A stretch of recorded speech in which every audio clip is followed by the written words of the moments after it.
verso 18.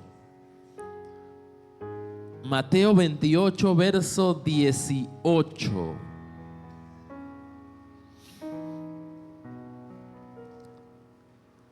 Sean todos bienvenidos a la casa del Señor. Dios bendiga a todas las personas que están conectadas en YouTube. Dice así la palabra del Señor, honrando al Padre, al Hijo y al Espíritu Santo en Mateo 28, 18. La versión Reina Valera dice: y Jesús se acercó y les habló diciendo. ¿A quién Jesús se acercó? ¿A quién se acercó Jesús? No los escucho. ¿A quién Jesús se acercó y les habló? A los discípulos. Les dijo: toda potestad me es dada en el cielo y en la tierra. Por tanto, id y haced discípulos a todas las naciones. Es lo que dice la versión Reina Valera. La Nueva Versión Internacional dice: Jesús se acercó entonces a ellos y les dijo: se me ha dado toda autoridad en el cielo y en la tierra. Por tanto, vayan y hagan discípulos de todas las naciones. Gracias, Señor, por esta palabra.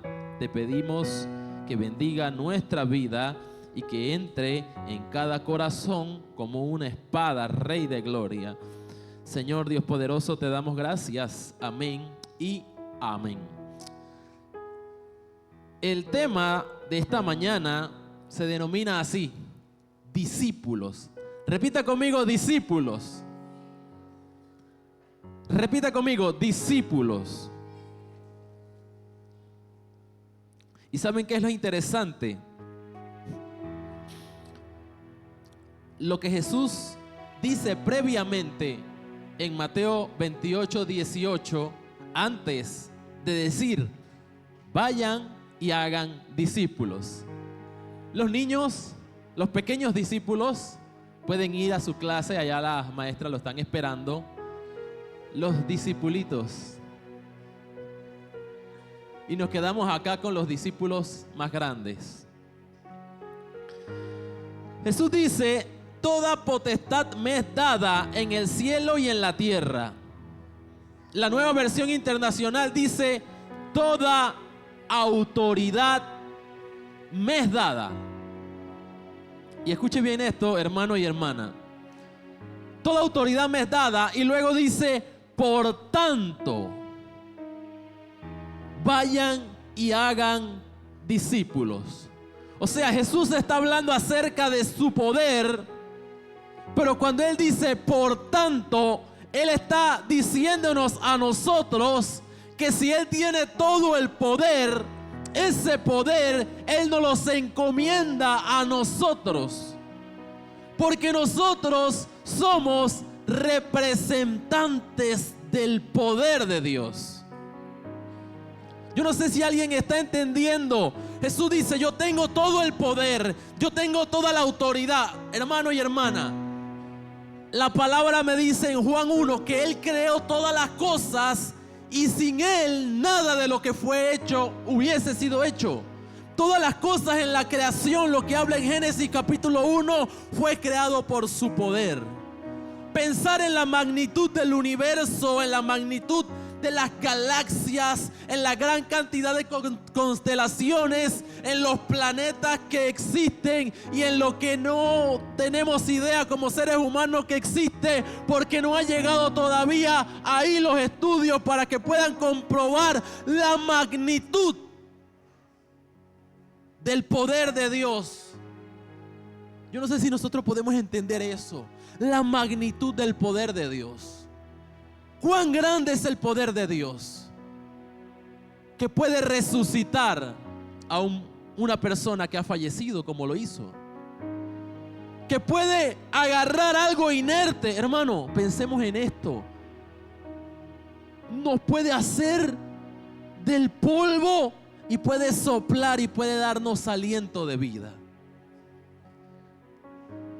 que los estudios de la NASA no han sido lo suficientemente avanzados para poder descubrir la cantidad de planetas y la cantidad de mundos que existen. Estoy hablando de un Dios sumamente poderoso. Estoy hablando de un Jesús, hermano y hermana, que creó todo en 6 días solamente para mostrarnos a nosotros que Él debía descansar. No porque no tuviera el poder y la capacidad, pero también para mostrarnos a nosotros de que todo lleva un orden. Porque Dios es un Dios de orden. ¿Cuántos dicen amén? Es inmanente, es trascendente, es todopoderoso. O sea, cuando nosotros hablamos de Jesús, hablamos de algo que nosotros no podemos describir con palabras simples. Su poder nosotros no podemos agarrarlo y meterlo en un tubo de ensayo y analizarlo. Por eso cuando la gente empieza a hablar de Jesús o hablar de la existencia de Dios, dice: pero dime entonces, ¿quién creó a Dios? ¿Quién va a crear a Dios? Si lo crean, entonces no es Dios. O sea, Dios trasciende todo nuestro pensamiento. Dios trasciende todo lo que la naturaleza humana puede imaginarse. El poder de Dios va más allá que Él mismo. Yo tengo el poder, dice Jesús, para tomar la vida y para soltarla. Bajó, dice, al Seol y agarró la llave. ¡Qué bárbaro! ¿Quién tiene el poder de hacer eso? Nadie. Ahora, cuando Jesús dice: toda potestad, o sea, todo poder, toda autoridad me es dada, por lo tanto,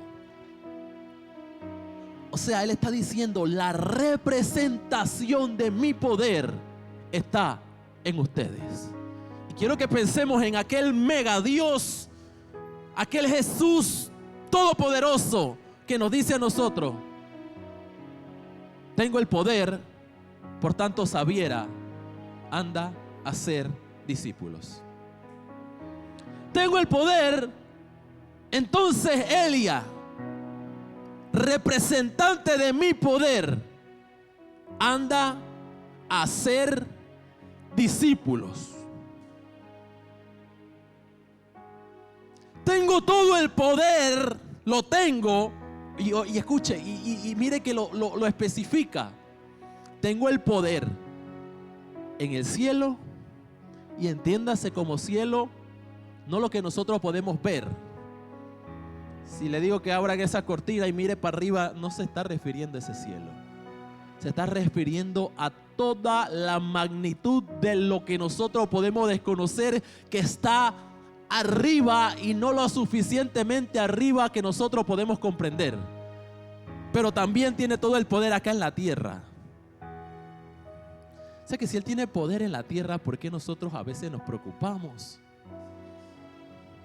¿Por qué nos afanamos? ¿Por qué sentimos que a veces no hay respuesta a nuestras oraciones?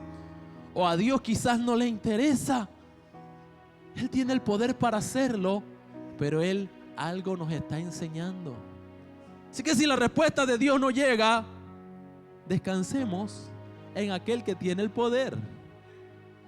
O sea que si el trabajo no llega, descansemos en aquel que tiene el poder. O sea que si la economía no mejora, descansemos en aquel que tiene el poder. Pero el tema no es ese. El tema es que todo el poder, toda autoridad me es dada. Entonces, Edwin, tú representas mi poder. Entonces tú vas a ser discípulos. Hermano y hermana, Jesús tenía discípulos. Repita conmigo: discípulos. Ese es el tema de hoy. Repita conmigo: discípulos. Repita conmigo: yo soy un discípulo. Hermano y hermana, Jesús tenía discípulos. Y ser un discípulo, no solamente de Jesús, sino en aquel tiempo, ser un discípulo era un gran privilegio. Ser un discípulo era algo honroso. Ser un discípulo era algo que a mí me sentía ser especial. Y para eso nosotros tenemos que hablar un poquito del de la historia del ser un discípulo en aquel tiempo. Por eso vamos a venir un poquito más en la línea de la enseñanza. La palabra discípulos, y quiero pedirle, hermano, nuevamente mucha atención, que yo estoy seguro que si usted logra meterse en el mensaje, su manera de ver la vida va a cambiar. Escuche bien esto. La palabra discípulo viene del término griego matetes. ¿Qué significa matetes? Matetes significa ser un estudiante, ser un alumno o ser un aprendiz. Eso es lo que significa ser un discípulo.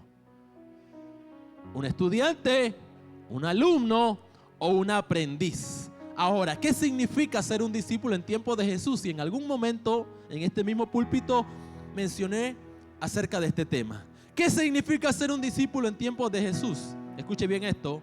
Los niños digan amén. Hay algunos niños que ya, ¿verdad? Están por los 6, 7, que están más grandecitos, están aquí. Los niños dicen que desde los 5 a los 12 años entraban en un proceso llamado el Beit Sefer, de los 5 a los 12, en el cual la madre se sentaba con el niño de 6 a 12 años a aprender y a enseñarle toda la Torá. ¿Cuál era la Torá? Todo el Pentateuco, Génesis, Éxodo, Levítico, Número y Deuteronomio. Todo lo que hablaba de la ley de Dios y la ley que Moisés había escrito, la madre se la enseñaba al niño en ese momento. ¿Por qué? Porque la madre estaba preparando al niño para algo. Le pregunto a las madres hoy, ¿para qué está preparando al niño? ¿Para qué estamos preparando a nuestros niños? Aquí el proceso era intencional, profeta. Yo creo que a veces preparamos a los niños para que tengan un buen trabajo. A veces preparamos a nuestros niños para que lleguen a ser alguien. Acá el proceso era preparar al niño. Escuchen, hermana y hermano también, porque el proceso no solamente era de la madre. En aquel momento era la madre porque el padre realizaba otra función y la madre se quedaba en casa. Madre y padre, escuchen. El proceso era preparar al niño, profeta, para que ese niño fuera un discípulo. No de Jesús, un discípulo de alguien. De los 5 a los 12. Ahora, de los 12 años a los 15 años, escuchen bien esto, de los 12 años a los 15 años, el niño entraba en un proceso llamado el Beit Talmud. ¿Qué era el Beit Talmud? El Beit Talmud era un proceso en el cual el niño aprendía todo el resto del Antiguo Testamento. Todo el resto del Antiguo Testamento. Ni nosotros ya con 20 y 30 y... ¿cuántos años tenemos ahí? Como 40. Ni nosotros a los 50, 40, 60 que podamos tener algunos, llegamos. Estaba bromeando, Mike. Llegamos a aprendernos el resto del Antiguo Testamento.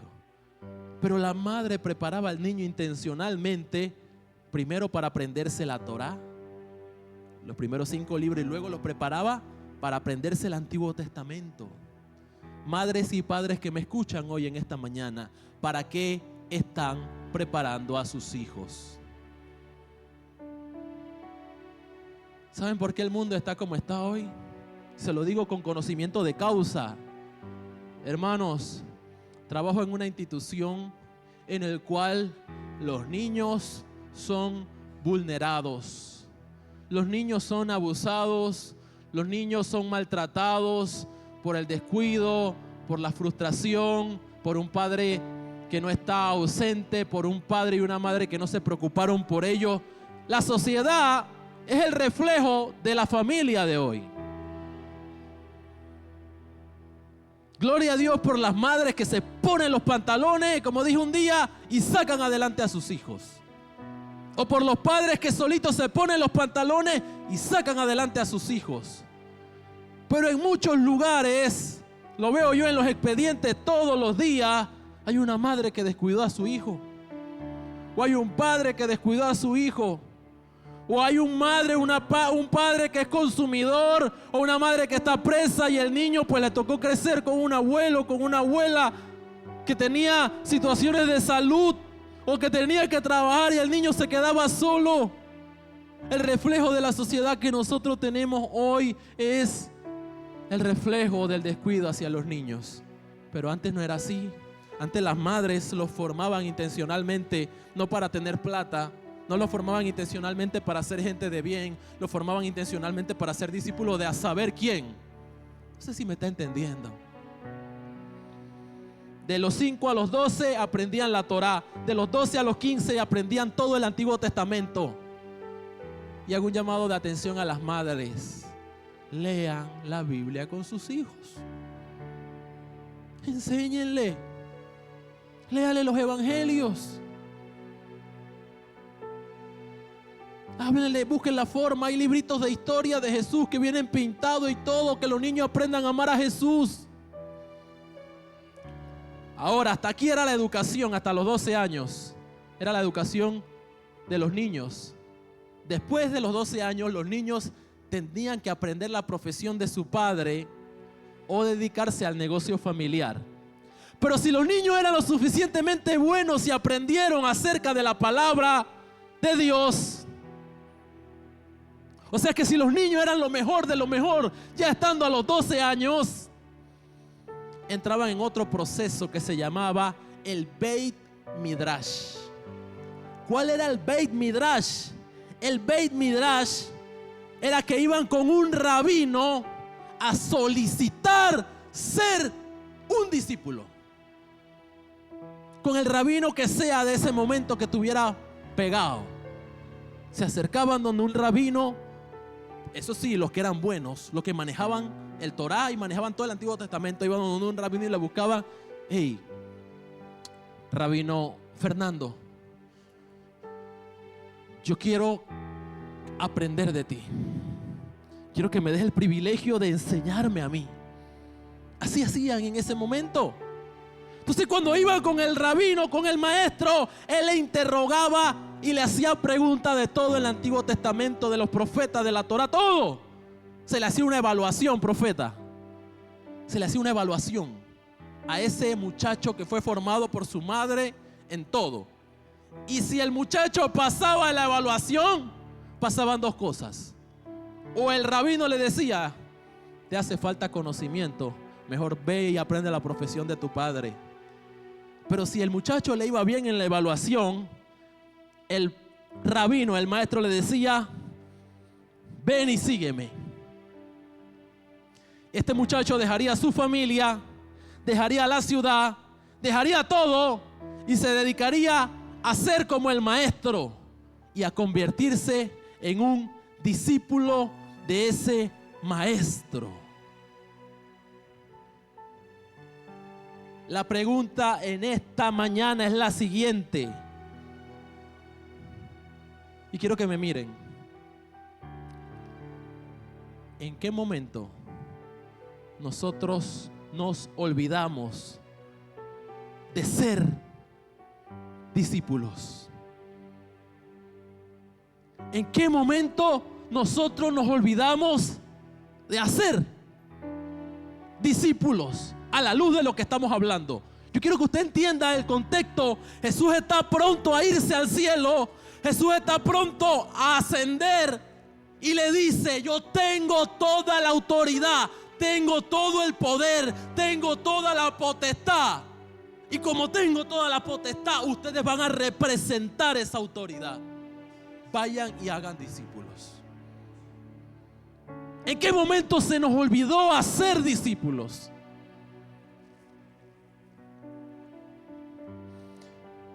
El discipulado es algo que hoy en día ya no se ve. No se ve el discipulado. Que exista un mentor o un maestro y que exista un discípulo que esté ahí. Ahora, no va a estar quizás ahí siguiéndote a todos lados físicamente, pero que puedas estar ahí, al alcance de un chat, al alcance de una llamada, o compartir momentos. Aún la historia nos hablan de personas que tuvieron discípulos, ni siquiera la historia bíblica, la historia de la humanidad. Y voy a poner unos ejemplos aquí rapidito, hasta en películas. Karate Kid, el maestro de karate y el discípulo que le estaba enseñando. Kung Fu Panda. Por supuesto, la guerra de las galaxias. Los Jedi, sus Padawan, aprendiendo. Hasta en el fútbol, Johan Cruyff con Pep, con Mourinho y con la gente que aprendió su estilo. Goku y el maestro Roshi le enseñó. El maestro Splinter y las tortugas ninja, ese era su maestro. Maestro que lo defendía cuando venía este man que quería matarlo y salía el maestro ahí y les enseñaba. Don Quijote y Sancho Panza, Sherlock Holmes y Watson.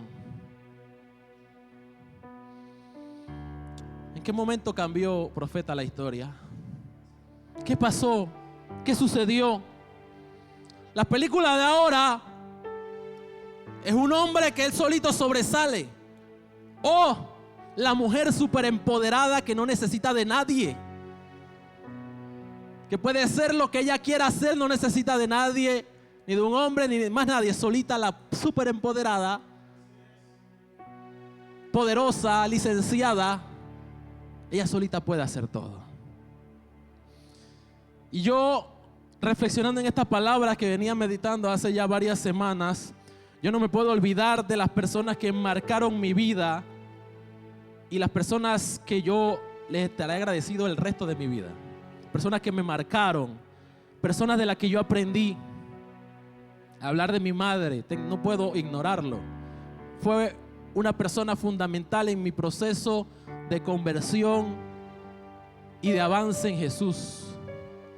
Hablar de mi líder de jóvenes de aquel momento fue importante, fue alguien del cual yo aprendí, alguien que me marcó de manera positiva. Y por supuesto mi pastor, mi pastora, gente que de manera desinteresada vio algo en mí, creyó en mí y me impulsaron. Son gente de la cual uno le va a estar agradecida eternamente.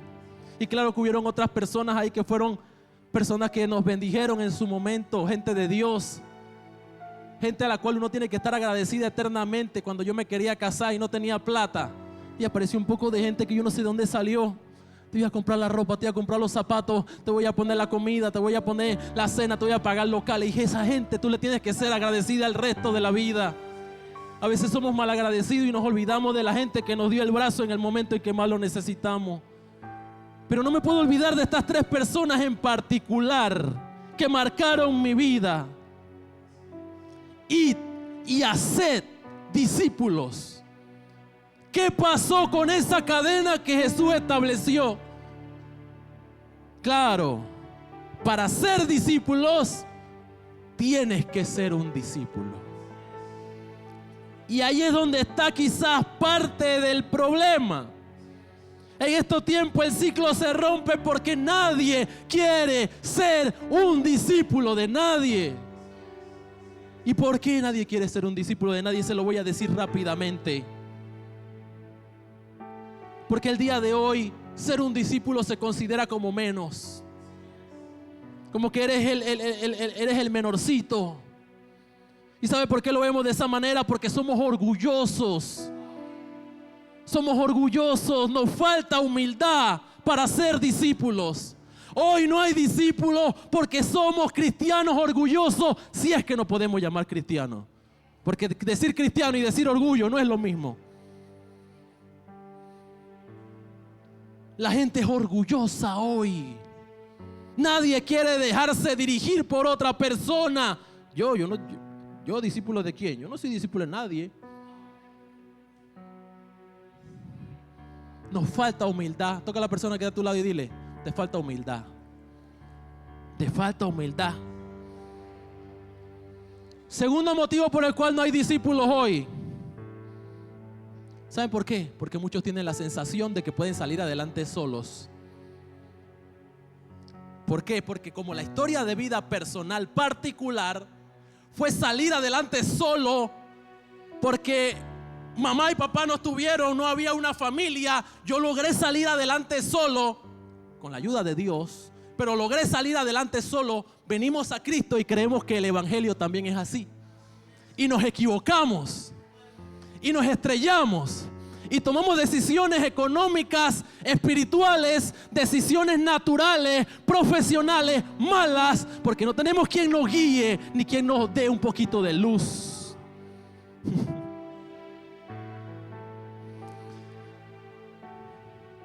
Y la Biblia no me habla de eso. Hermano y hermana que usted me está escuchando en esta mañana, la Biblia no me habla de eso. La Biblia no me habla de llaneros solitarios que salieron adelante solos. Al contrario, la Biblia me enseña que siempre había un Moisés para un Josué, que siempre había un Jesús para un Pablo, que había un Elías para un Eliseo. Yo recuerdo en mi momento de juventud y de adolescencia, el diablo me hablaba en la mente y me decía: tú puedes salir adelante solo, tú y Dios, más nadie, no importa lo que más nadie diga, no dejes que nadie te lidere, que nadie te guíe, tú sal adelante solo.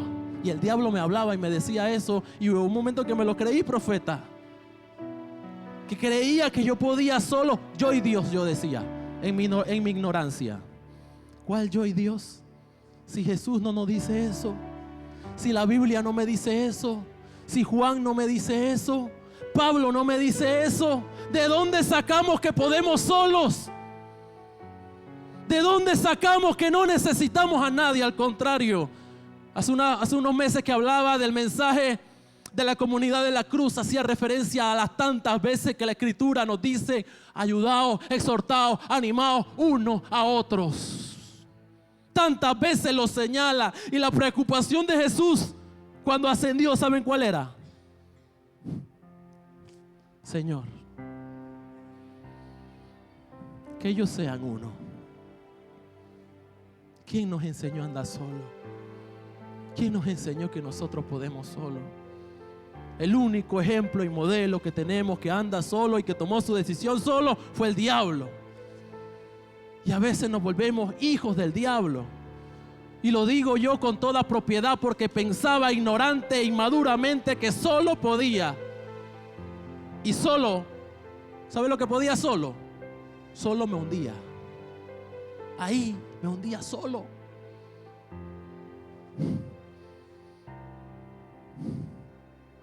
Jesús no nos enseñó eso. Padre, que ellos sean uno. Hey, y aquí viene lo más importante. Ni Jesús andaba solo. Como tú y yo somos uno. Ella la máquina. Hey, ¿quién nos enseñó esa mentira del diablo? ¿Quién nos dijo que podíamos salir adelante y hacer todo solo? Si en el mundo pudiste hacerlo, en el mundo saliste adelante porque no hubo mucha gente a tu lado, pero en el Señor, en la palabra, no es así.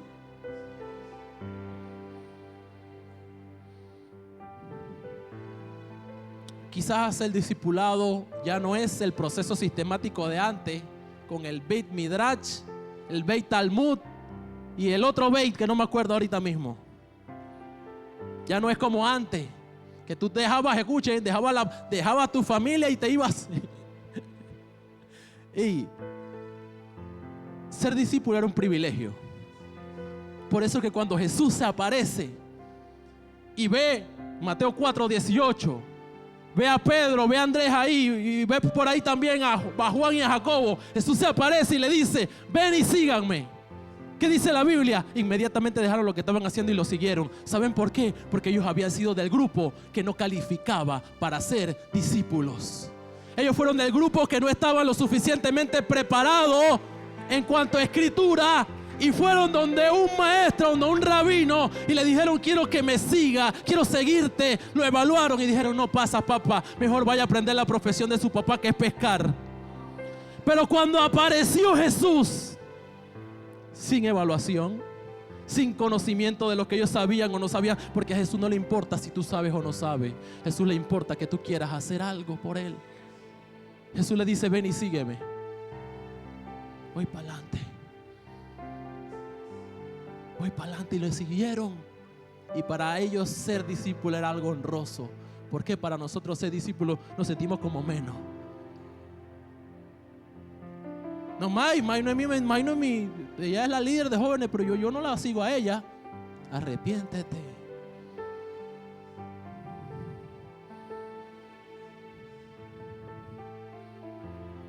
¿Quién nos enseñó eso?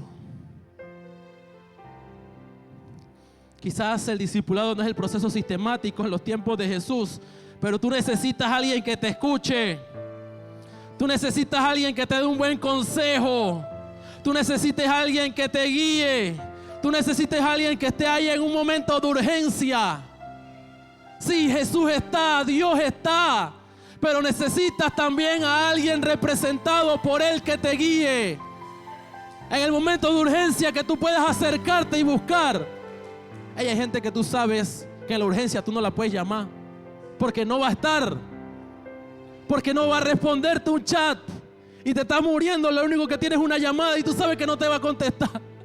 Hay gente que tú sabes que no es, pero hay gente que tú sabes y te ha demostrado que sí es. Gente de Dios, gente de bendición. No me puedes decir que nadie en esta iglesia, y no estoy hablando solamente de los pastores o de los líderes, porque hay gente que te ha demostrado que está ahí sin ser pastor, sin ser líder. A esa gente tienes que acercarte cuando estés en un momento difícil. Pero claro, como el diablo nos minó, queremos estar solitos. ¿Qué es el diablo? El pensamiento de estar solo, de agarrar la esquina y de perderme, ese pensamiento es diabólico. Y si nadie se lo dijo antes, se lo digo ahora. Es del diablo. Te agarra y te saca y... es él, porque él lo hizo así. El diablo lo hizo así. Me siento, quiero ser igual a él, me voy alejando. Y confabuló: hey, ángeles, vamos para adelante. Y este man que él nada más quiere ser él, vamos para adelante. Y se llevó a 3/4 partes de los ángeles.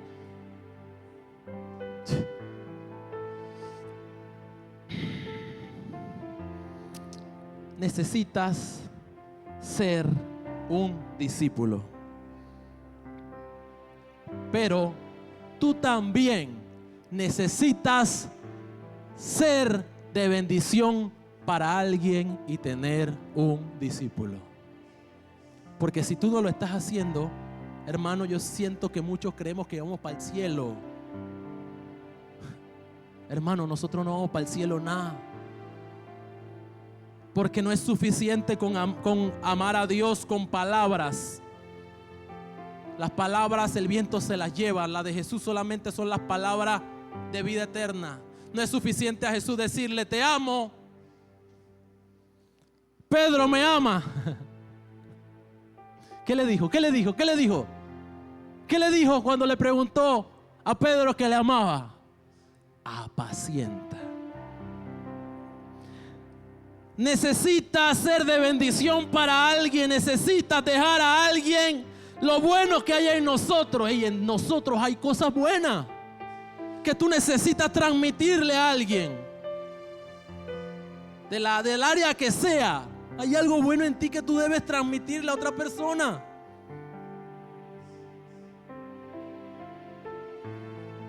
Por eso Pablo por ahí decía, creo que fue, no recuerdo si fue Pablo: hey, toma lo bueno y desecha lo malo. Que la estatura del varón perfecto no la hemos llegado a alcanzar todavía, pero sí, vamos hacia eso.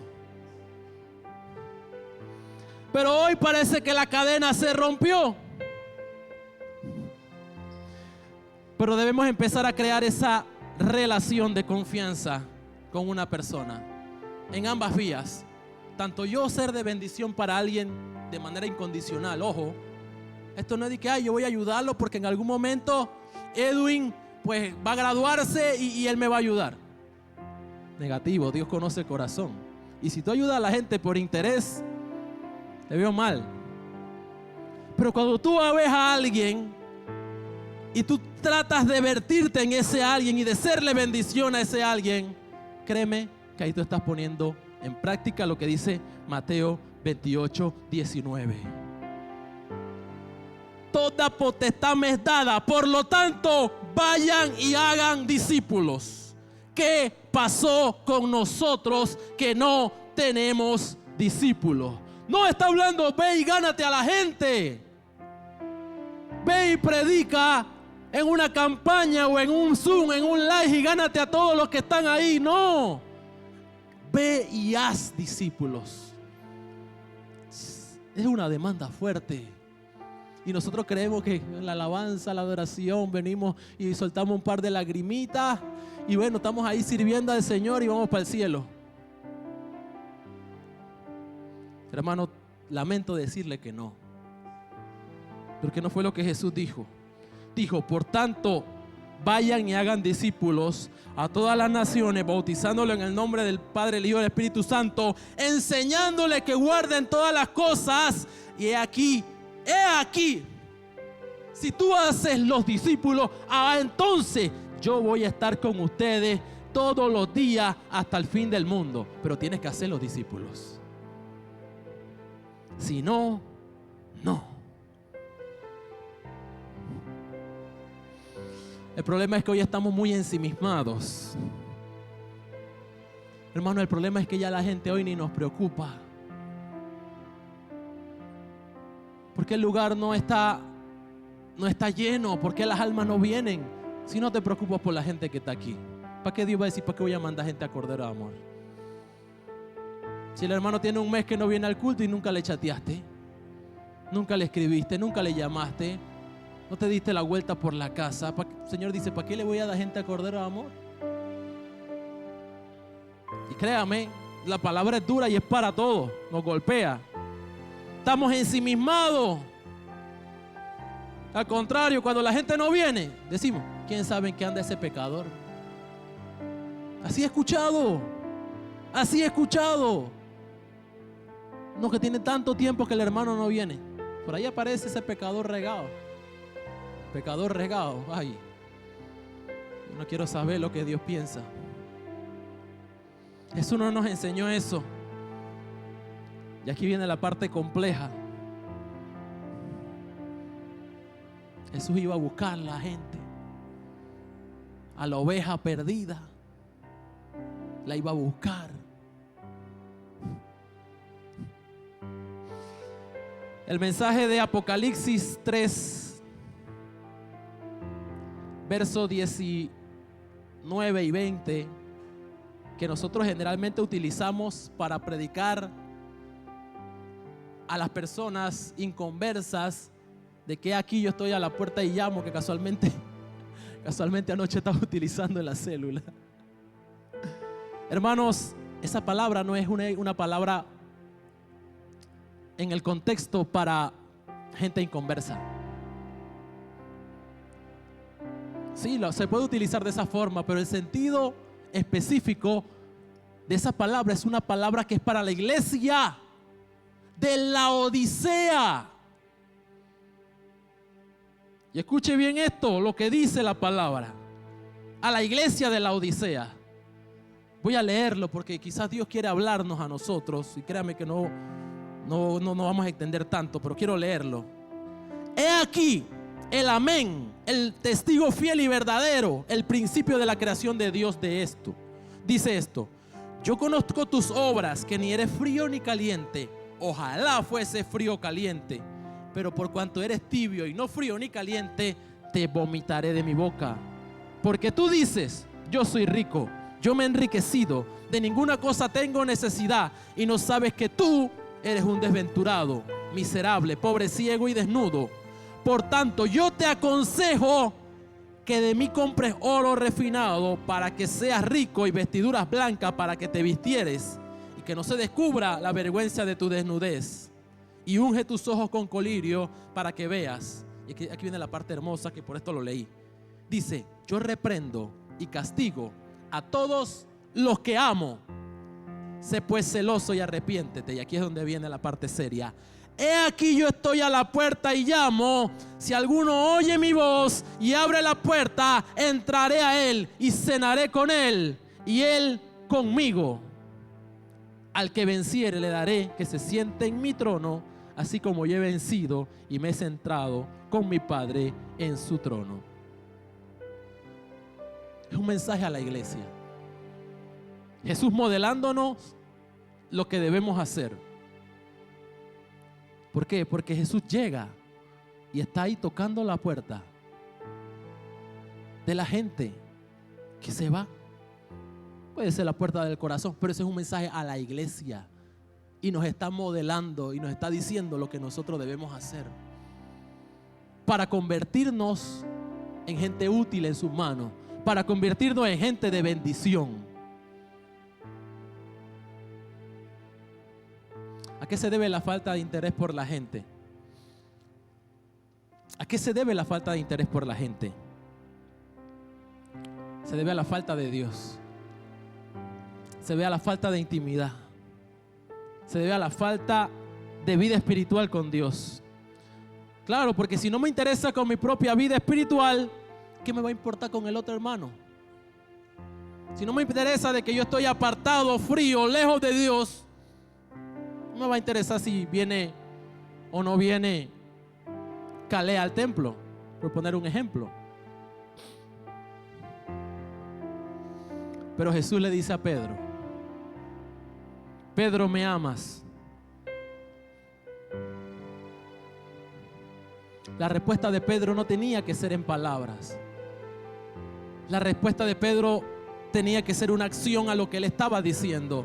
Si tú me amas, entonces apaciéntalas. Apacienta mis ovejas. ¿Saben por qué le dice esto? Porque Jesús ya no iba a estar. Y créanme que está hablando de sus ovejas, tanto de la iglesia en general, como estaba hablando de los discípulos, de ese grupo particular al que Él le dio todo en 3 años. Él ya no iba a estar físicamente, pero deja quizás a Pedro espiritualmente un mando para que estuviese pendiente y monitoreando y cercano a sus ovejas.